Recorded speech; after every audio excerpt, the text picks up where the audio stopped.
Hello दोस्तों, hope आप लोग बहुत अच्छे होंगे, खुश हैं। और राधाष्टमी का आप लोगों को बहुत सारे शुभकामनाएं। जिन्होंने भी जन्माष्टमी मनाया है उन लोगों को राधाष्टमी भी मनाना चाहिए। नहीं नहीं, मैंने नहीं मनाया है। मैं जो नहीं करती हूँ मैं बोलती हूँ। पूजा वगैरह ये सब करने में मेरा बहुत मन लगता है, लेकिन करने के लिए ना थोड़ा जुगाड़ भी करना पड़ता है ना। पता है। ऐसे नहीं कि हमारे जो राधा रानी है, कृष्णा है, महादेव है, जितने भी भगवान हैं उन लोगों को बहुत कुछ चाहिए नहीं होता है, बस भक्ति चाहिए होता है। बस वही मैं करती हूँ। और हर वक्त ना मुझे दिखाना अच्छा नहीं लगता, इसलिए आप लोग सोचते होंगे कि ये ब्लॉग नहीं करती उतना ज़्यादा, क्या ही बताइए। ज़िंदगी मुझे ऐसे ऐसे मोड़ पे लाके खड़ा कर दे रहे हैं, ऐसा चीज़ दिखा रहे हैं कि मुझे ना बात करने का और मन ही नहीं करता है। बोलने का तो बहुत कुछ है मेरे मन में, बहुत कुछ बताना चाहती हूँ, लेकिन सुनने वाला भी तो वैसा मिले ना। देख रहे हैं कि ये जो बहन है वो जा रही है। एक्चुअली ये बहन हमारे घर में नहीं है, मेरे सास ससुर के घर में रेंट पे रहते आई है। इन लोगों का खुद का घर है, लेकिन पानी भर गया है, इसके वजह से रेंट पे आना पड़ा। तो पानी सूख जाएगा, उसके बाद ही ये लोग फिर मूव ऑन करेंगे अपने खुद के घर में। सोचिए कितना दिक्कत होती होगी। मेरे बचपन से लेके आज तक मैंने कभी भी इतना पानी नहीं देखा है। आप लोगों ने भी शायद मूवी में, टीवी में देखे होंगे, और रियल एक्सपीरियंस तो जो लोग रहते हैं वो लोग ही किए हैं। देखिए, ये जो पेट्स होते हैं, मतलब जो स्ट्रे डॉग्स, कैट्स होते हैं, जो भी एनिमल्स होते हैं, इन लोगों को बारिश में, पानी में बहुत ही दिक्कत झेलना पड़ता है। हम इंसान लोगों से भी ज़्यादा दिक्कत झेलना पड़ता है। तो कहीं पर भी ऐसे बहुत ज़्यादा बारिश या पानी जम जाए तो प्लीज़ इन बेजुबानों का भी थोड़ा ख्याल रखिएगा। ऐसे घर से निकाल मत दीजिए प्लीज़। और अगर थोड़ा सा सूखा जगह आपके घर में है तो वहाँ पे बैठने के लिए दीजिए। खाना पीना भी थोड़ा सा, अगर औकात है, मतलब औकात तो हर किसी का होता है, कम या ज़्यादा फिनंशियली, तो वैसे ही थोड़ा सा खाना इधर उधर ना फेंक के ना इन लोगों को दीजिएगा। तो जैसे कि मैं बोल रही थी कि ये जो बहन है मुझे दीदी बुलाती है, और मैं तो बिल्कुल भी विश्वास नहीं कर रही थी इनके बातों में। तो इसीलिए मुझे ज़बरदस्ती बोली कि चलो चलो चलो, तुम भी चलो मेरे साथ, एक बार एक्सपीरियंस कर लो। तो मुझे पता नहीं था कि ये एक्सपीरियंस इतना एक्साइटमेंट में मैं शुरू करूँगी और उसके बाद इतना स्केरी हो जाएगा। सही में मैं बता रही हूँ। मतलब पहले तो देखिए ना, मैं कैसे कपड़े को उतना दूर तक ऊंचा करके जा रही थी, मुझे ख्याल भी नहीं था कितना ऊंचा हो रहा है, कितना नीचा हो रहा है। तो प्लीज़ इसको इग्नोर कर दीजिएगा। और बाकी जब जितना दूर मैं चलती गई ना, मतलब बहन का घर कहाँ पर है वो दिखाने के लिए लेके जा रही थी वो ज़बरदस्ती। और फिर मुझे भी थोड़ा एक्साइटमेंट हो रही थी कि मैंने ज़िंदगी में कभी इतना पानी तो देखा ही नहीं है। एकदम सूखे साफ सुथरे जगह पर ही मैं पली बड़ी हुई हूँ। और बाहर भी पढ़ने गई थी तो वहाँ पर भी सूखे जगह पर ही, साफ सुथरे जगह पर ही थी। तो ये तो जर्नी जो है बहन के साथ मेरा एक्साइटमेंट पे शुरू हुआ। और जितना दूर मैं चलती गई, बाप रे बाप, मैं क्या बताऊँ, डरना उतना ज़्यादा, मतलब स्केरी एक्सपीरियंस हो गया मेरी। मैं ज़िंदगी में हाथ जोड़ के सबसे विनती करती हूँ यार, कहीं पर भी ज़मीन खरीदो, बारिश के मौसम में जाके देखो वहाँ पर पानी जमता है कि नहीं। नहीं तो घर खरीदने के बाद या फिर ज़मीन लेने के बाद आप लोगों को ऐसे ही घर छोड़ के जाना पड़ेगा। और बोलते हैं ना, जो प्योरेस्ट सोल होता है वो है, इंसान के तो होते ही है, लेकिन बच्चे के होते हैं, लेकिन उससे भी ज़्यादा प्योरेस्ट सोल जो होता है वो एनिमल्स को भगवान ने दिया है। ये जो महाशय है ना, इनको मैं पहचानती नहीं हूँ। मैं इस साइड में कभी नहीं आती हूँ, हमारे घर के एकदम बाजू में ही है, लेकिन मैं पीछे जाती नहीं हूँ। मैं पड़ोसी से बातचीत भी नहीं करती हूँ, ज़्यादा मिलती नहीं हूँ, क्योंकि आप लोगों को पता है मुझे पीएनपीसी या फिर ये बैठ के गप्पे मारना फालतू का, ये सब मुझे बिल्कुल पसंद नहीं है। मैं अपने में रहती हूँ, अपना लाइफ में जीती हूँ, अपना बहुत सारा प्रॉब्लम है उसको सॉल्व कैसे करे ये सब सोचती रहती हूँ और करने की कोशिश करती हूँ। तो ये आ गया बाहर मुझे देख के अचानक और मुझसे प्यार मांग रहा है, देखिए ना। और मैं तो बिस्किट भी नहीं लेके गई थी कि खाना खिला दूं। तो इसके गले में थोड़ा इन्फेक्शन हुआ है, तो ऐसे ही देखिए क्या कर रहा है ये। আচ্ছা ঠিক আছে, তুই যা, উপরে উঠ, যাও যাও যাও যাও যাও যাও, আমার সঙ্গে সঙ্গে আসবি না। এই देखिए मेरे साथ साथ आ रहा है, এ আদর খাওয়ার জন্য আমার সঙ্গে সঙ্গে চলে আসছে। देखिए इतना दूर तक डूब गया। কি করব, তুই যা, ভিজিস না।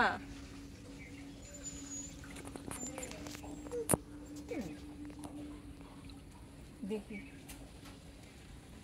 इंसान आपके लिए इतना दूर तक नहीं आएगा, पानी में नहीं उतरेगा, लेकिन इसको देखिए, हम कुछ भी नहीं लाए, लेकिन देखिए इतना दूर तक आ गया है। मुझको पहचानते भी नहीं है। क्यों बाबू, তুমি যাও, যাও যাও যাও যাও, ওদিকে যাও। আরে তোর ঘাগুলো আবার ইয়ে হয়ে যাবে, আরে কষ্ট হচ্ছে তো। ওর কষ্টের কথা আমায় বলছে, আমি কি করবো বলো দেখি। তো জলে দাঁড়িয়ে যাও, যাও শুকনো জায়গায় যাও। আচ্ছা আচ্ছা আচ্ছা, ঠিক আছে ঠিক আছে ঠিক আছে, তুই আমাকেই পেলি। হ্যাঁ, मैं इसको बोल रही थी कि भाई जाओ तुम इधर पानी में मेरे साथ आओ, फालतू में तुम अपना टाइम वेस्ट मत करो और खुद को मत भिगाओ। सूखे जगह पर बैठे थे तो बैठे रहो ना, जाओ ना। जब मैं वापस आ रही थी ना, तब जिस घर से ये बाहर आए थे ना, उन घर के लोग एकदम ही क्या बताए, राक्षस है राक्षस। दरवाज़ा अंदर से बंद कर दिया और ये कुत्ता फिर अंदर नहीं जा पाया। तो मैं इसीलिए बोल रही हूँ कि देखिए, अगर ऐसा बहुत ज़्यादा बारिश हो जाए और ऐसे पानी भर जाए तो प्लीज़ बेजुबान को भी थोड़ा सा मदद कर दीजिए। इसमें आपका कुछ बुरा नहीं होगा, उल्टा अच्छा ही होगा और भगवान बहुत आपको देंगे। आपको पता नहीं होगा कि भगवान कैसे देते हैं और कैसे लेते हैं। घर आपका, मकान आपका ईंट से बना हुआ होगा, मार्बल से बना हुआ होगा, महल बनाए होंगे आपने बहुत मेहनत से, लेकिन फिर भी अगर एक बेजुबान को आप सहारा नहीं दे पाए ना, तो क्या ही उस मकान का क्या ही वैल्यू है, आपका क्या ही वैल्यू है। मेरे आँखों में उन सब लोगों को मैं बिल्कुल ही वैल्यू नहीं करती हूँ जो बेजुबान को थोड़ा सा मदद, थोड़ा सा सहारा नहीं दे सकते हैं, इतना फिनेंशियली स्टेबल होने के बाद भी। तो मैं तो डर रही थी, इधर पानी बहुत ज़्यादा था। देख रहे हैं कि वो जो बहन है वो खुद ही इतना नी के ऊपर आ गया है और ये रास्ता मुझे उतना पता नहीं है, क्योंकि एक तरफ से घर है देख रहे हैं और एकदम नैरो लेन के जैसा रास्ता है, और बाकी जो साइड में जहाँ पे ये जो पत्ते वगैरह साग वगैरह देख रहे हैं ना, उधर साइड नाला है। तो बोलते हैं ना, भगवान आपको किस रूप में आके कैसे रास्ता दिखा देंगे आपको पता नहीं। तो ये जो डॉगेश भैया थे, ये डॉगेश भैया ने मेरे सामने आके ऐसे ही तैरते हुए उधर चला गया। तो मैं डॉगेश भैया के पाथ को देखते हुए सामने आ रही थी। और सांप का तो डर रहता ही है, ऊपर से जो लीच होते हैं ना, जो खून चूसने वाला लीच होते हैं, उसका भी डर है। एक बार आ गई तो वापस नहीं जा सकती हूँ। ये सारे जो साग है इसी से ही सब लोग तोड़ते हैं, तोड़ के मार्केट में 10 रुपये 15 रुपये करके बंच सेल करते हैं। बहन बोल रही है कि चलो मैं ये साग तोड़ लेती हूँ और आप आओ, एक्सपीरियंस लो, मजे लो। एक्साइटमेंट में मैंने शुरू तो किया था चलना, लेकिन बाद में देखिए ना, क्योंकि मुझे पता नहीं था कि बहन का घर कितना दूर तक है। एक्साइटमेंट पे मैं तो आ गई, फिर अभी तो मेरा पैर गर्म हो रहा है, क्योंकि पानी में जब अब आएंगे पहली बार, थोड़े देर के लिए आपका जो शरीर है वो जितना दूर तक, मतलब जितना तक डूबा रहता है वो गर्म रहता है, उसके बाद वो धीरे धीरे ठंडा होने लगता है। तो कम से कम आधा घंटा लगा था मैं वापस आने जाने में।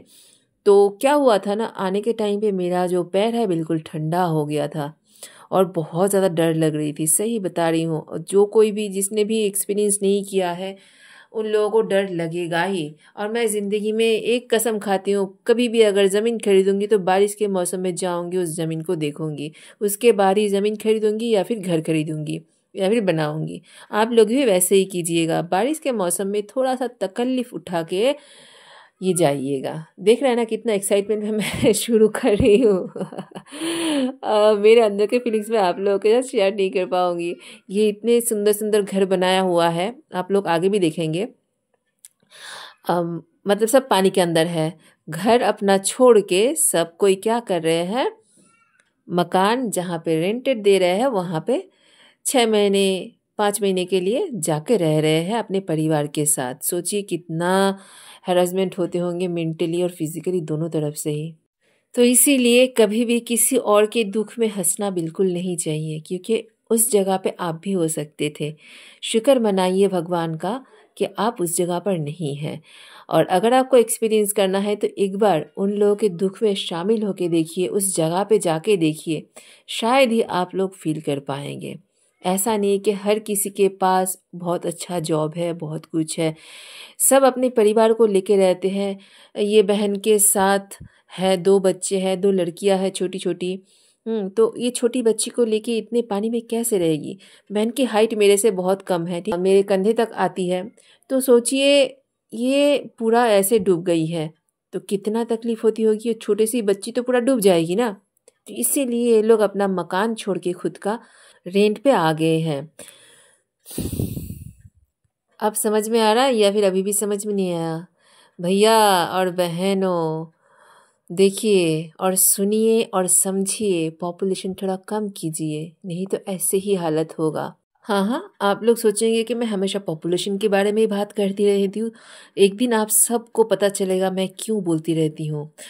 ऐसा नहीं कि मैं बच्चों से नफरत करती हूँ या फिर मुझे अपना खुद का बच्चा नहीं चाहिए था या फिर नहीं चाहिए, वो बातें अलग है। अभी जो मैं बोलने जा रही हूँ वो बातें सुनिए। प्लास्टिक्स, गंदगी, ये सारा जितना कम कर सकेंगे ना कर दीजिए।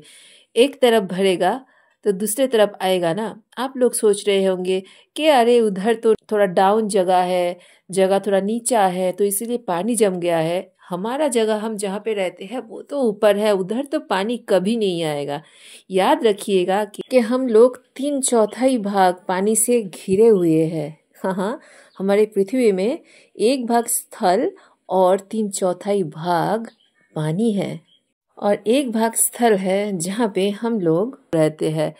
तो भरत कभी ना कभी आपके उस ऊंचे जगह पे, ऊंचे मकान पर भी पानी पहुंच जाएगा। अगर अभी हम आप सब लोग मिलके समझदारी ना दिखाएंगे तो। देख रहे हैं ना कितने अच्छे से घर मकान बनाया है, कितने मेहनत से लोग अपना घर मकान बनाते हैं और पानी के अंदर ऐसे चला जाएगा तो सोचिए ना कितना दिक्कत होगा। दोस्तों, आप लोगों ने मुझे इतने सारा प्यार दिया, इतने सालों का मेहनत थोड़ी थोड़ी करके रंग ला रही है। बस आप लोगों की वजह से ही। पता है मैं उतना अच्छे से एडिटिंग नहीं करती हूँ, नहीं कर पाती हूँ। एक्चुअली बात यह है कि कोई भी काम आपको अगर अच्छे से आना होगा, करना होगा, तो उसके लिए प्रेजेंटेशन बहुत ज़्यादा ज़रूरी है। और प्रेजेंटेशन अच्छा देने के लिए अच्छा फिनेंशियल कंडीशन भी होना चाहिए। और हाँ, मेंटली आपको बहुत खुश रहना है, आपके काम के प्रति जो डेडिकेशन है वो भी रखना है। मैं मेंटली बहुत डिस्टर्ब हूँ और फिजिकली भी बहुत वीक हो चुकी हूँ। एक्चुअली आप मेंटली डिस्टर्ब होंगे ना तो फिजिकली भी आप वीक हो जाएंगे ही। मेरे यूट्यूब इंस्टा फैमिली में जितने भी फ्रेंड्स हैं उन सबको मैं थैंक यू कहना चाहूँगी कि आप लोगों के मदद से ही मैं इतना दूर तक आ पाई हूँ। आप लोग इतने बहुत सारे कंटेंट क्रिएटर होंगे जिनको आप लोग मदद करते होंगे, ऐसे ही सपोर्ट करके मुझे भी सपोर्ट कर दीजिए थोड़ा सा। मैं उतना वल्गर कंटेंट तो कभी नहीं लाऊंगी और नहीं ला पाऊंगी। मेरा जो 2 साइड आप लोग देखते हैं, एक भक्ति का देखते हैं, एक शक्ति का देखते हैं, और दूसरे टाइप पे आप देखते हो कि डांस करती है, मौज मस्ती करती है। हर इंसान के अंदर ना बहुत सारे टैलेंट होती है और बहुत सारे रूप होते हैं। तो उन सब रूप को आप लोगों को एक्सेप्ट करना चाहिए जब तक ना वो रूप किसी को कुछ तकलीफ दे रहा हो। तो मुझे नहीं लगता कि मैं किसी को कुछ तकलीफ दे रही हूँ या फिर कुछ गंदगी मचा रही हूँ। सिचुएशन की समझने की ताकत है मुझ में और मैं बहुत ही बर्दाश्त कर रही हूँ और आगे भी करना होगा। मैं भगवान से प्रे करती हूँ कि मुझे बर्दाश्त करने की शक्ति दीजिए और आप लोग भी बहुत अच्छे रहिए। खुद को बचाने के लिए, खुद के लाइफ को संवारने के लिए अगर थोड़ा सा मुझे बदनामी सहना पड़े तो मैं सहन कर लूँगी। उतना ताकत मुझे भगवान दे। बस मेरे जो महाप्रभु है, मेरे जो बाबा है, उनको ही पता है कि मैं क्या हूँ अंदर से। बस उतना ही थैंकफुल मैं उन लोगों के सामने हूँ और पीछे भी हूँ। दोस्तों, मेरे शॉर्ट्स को जितना प्यार आप लोग देते हैं मेरे ब्लॉग्स को भी दीजिए और मुझे आगे बढ़ने में मदद कीजिए। आप लोगों के बिना मेरा कोई अपना नहीं है। मतलब भगवान के साथ साथ आप लोग ही हैं जो मुझे सपोर्ट कर सकते हैं और आगे बढ़ने में मदद कर सकते हैं। बस इतना ही मैं बताना चाहूँगी, इतना ही आप लोगों से मांगूंगी। आप लोग इतना वल्गर कंटेंट देखते हैं, इतने सारे सिंपल सिंपल कंटेंट जो है उन सब को प्यार देके वायरल कर देते हैं, फेमस कर देते हैं। वो लोग अपना फिनेंशियली इंडिपेंडेंस लाते हैं आप लोगों की वजह से। बस मुझे भी अपना नाम आप लोगों के साथ जोड़ना है, आप लोगों के घर में पहुंचना है और कुछ अच्छा संदेश, अच्छा मैसेज भी घर घर पहुंचाना है, जो कि बहुत ज़रूरी है। देखिए, मैं हमेशा ट्रेडिशनल को जैसे वैल्यू करती हूँ, वैसे ही मॉडर्नाइजेशन को भी फॉलो करती हूँ। मतलब आप ट्रेडिशन के साथ साथ जो मॉडर्न एरा है इसको भी साथ में लेके चलेंगे तो आपका लाइफ बहुत अच्छा रहेगा। तो ऐसे जैसे मैं बोलती हूँ कि मैं विश्वास करती हूँ लेकिन अंधविश्वासी नहीं हूँ, ऐसे ही सबको होना चाहिए। जो लोग 70s के हैं, 50s के हैं या फिर 80s के हैं, वो लोग थोड़ा थोड़ा चेंज नहीं हो पाएंगे। ठीक है, कोई बात नहीं है, उनको उन लोगों की तरह रहने दीजिए। लेकिन जो लोग चेंज हो सकते हैं, थोड़ा थोड़ा करके खुद को चेंज कर लीजिए तो फिर ज़िंदगी आसान हो जाएगा। एक दूसरे के प्रति रिस्पेक्ट रखिए, प्यार रखिए। जिसको जैसा प्यार चाहिए होगा ना उसको वैसे ही प्यार दीजिए। हम अमीर हैं, हमारे पास इतना पैसा है, बंगला, गाड़ी, एसी सब कुछ है, तुम्हारे पास कुछ भी नहीं है, कोई औकात नहीं है हमारे सामने। ये सब सोचना, ये सब दिखाना बंद कर दीजिए, क्योंकि ये आपका कर्म का फल तो है ही कुछ हद तक। लेकिन हो सकता है कि सोचिए ना, किसी और का कर्म का फल भी आप लोग खा रहे हो, और बाकी जो भी कर्म का फल है ना वो भगवान ऊपर वाले दे रहे हैं आपको। तो उसके सामने आपका औकात क्या है? तो इसीलिए आप अपने आप को जितना सिंपल रखेंगे, जितना आपको होना चाहिए उतना ही रहिए। क्यों? सही कहा ना मैंने?